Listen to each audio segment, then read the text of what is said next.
Good morning. आज हम पढ़ेंगे standard 3 English medium subject Gujarati निकालो पेज नंबर 54 चैप्टर 5 तीखू तम तम तो गीत एमा 7 नंबर आपेलो छे। फकरामांथी भ य ध फ वाળા शब्दों शोधीने लखो। तो अहींया पेरेग्राफ आपेलो छे एमांथी आपणे भ य ध फ वाળા शब्दों शोधीने लखवाना छे। विद्यार्थीओने आ फकरानुं मोटेथी झील वांचन कराव्या बाद शब्दों शोधवा कहो। तेमणे शोधेला शब्दों वाराफरती मोटेथी वंचावो। एटले पहेला हुं वांच्युं ए तमारे सांभळवानुं छे अने पछी तमारे बोलवानुं छे, झील वांचन करवानुं छे अने पछी तमारे एमांथी शब्दों शोधवाना छे। तो चलो हुं बोलुं छुं, तमारे बी बोलवानुं छे। भौमिकभाई अने सोनलबहेन मोरवा गाममां रहे।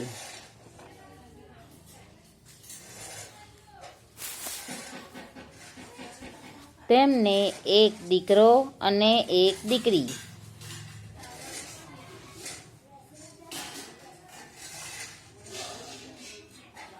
दीकरानुं नाम धैवत अने दीकरीनुं नाम यामी। तेमना घरमां बधाने जुदुं जुदुं खावानुं भावे।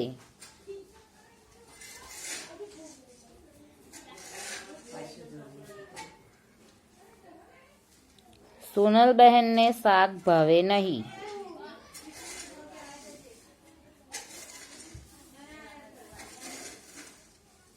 पण सफरजन होंशे होंशे खाय।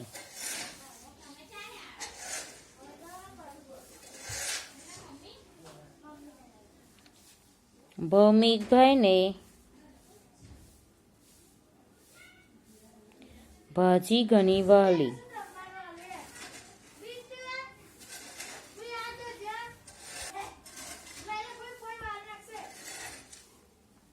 धैवत ने शाक में रवैया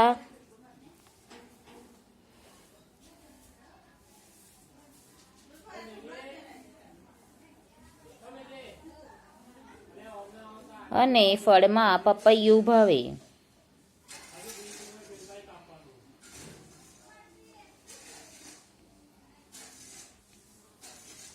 यामी ने दूधीनुं शाक भावे।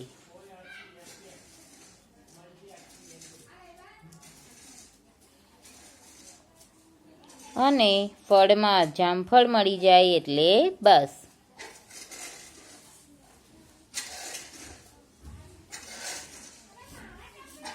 आमां आपेलुं छे के भौमिकभाई अने सोनलबेन ए बंने छे। भौमिकभाई अने सोनलबेन मोरवा गाममां रहे, मोरवा नामना गाममां रहे छे। तेमने एक दीकरो अने एक दीकरी छे। एमने एक छोकरो अने एक छोकरी छे। दीकरानुं नाम धैवत अने दीकरीनुं नाम यामी। छोकरानुं नाम धैवत छे अने छोकरीनुं नाम यामी छे। तेमना घरमां बधाने जुदुं जुदुं खावानुं भावे। ए 4 जना रहे छे, एमां बधाने जुदुं जुदुं खावानुं भावे। सोनलबेनने शाक भावे नहीं पण सफरजन होशे होशे खाय। एમને શાક ના ભાવે પણ સફરજન પ્રેમથી ખાઈ જાય, હોશે હોશે।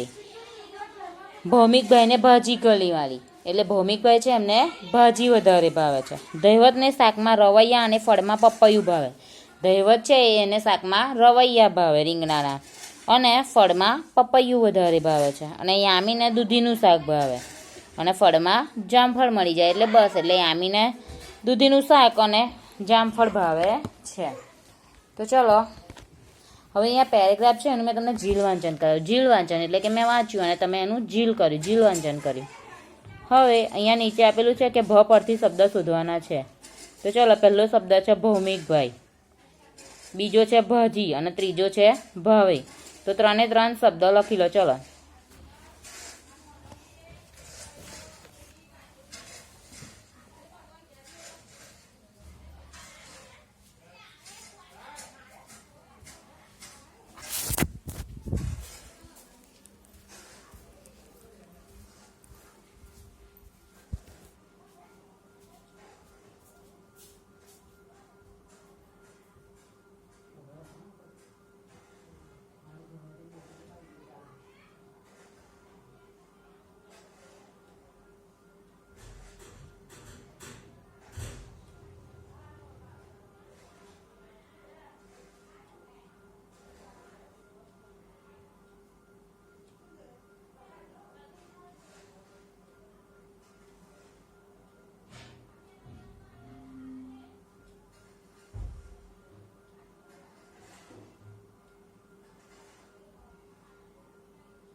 ચલો લખ્યું. હવે ય પરથી શબ્દ બનાવવાનો છે તો ય પરથી બનશે યામી. લખી લો યામી.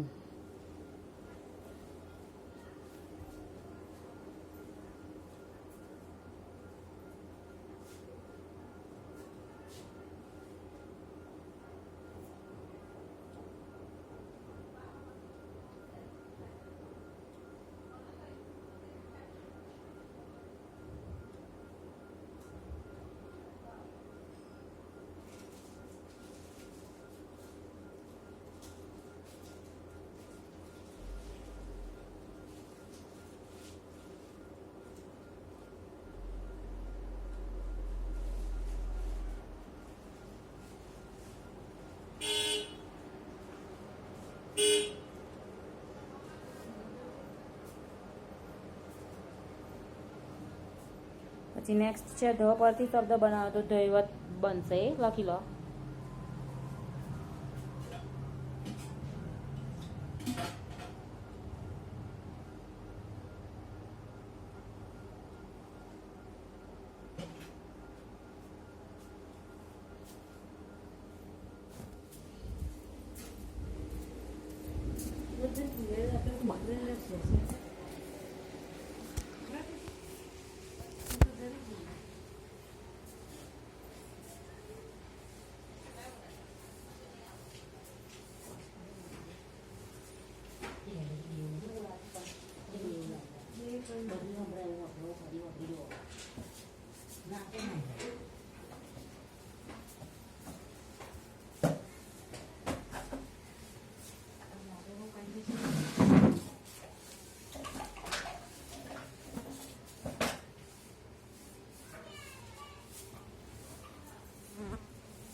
લખ્યું. પછી નેક્સ્ટ છે ફ પરથી શબ્દ બનાવો તો બનશે ફળ.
ચલો લખાઈ ગયું. તો આજનું તમારું હોમવર્ક છે આ શબ્દો અને પેરેગ્રાફ નોટબુકમાં લખવાના છે. Thank you.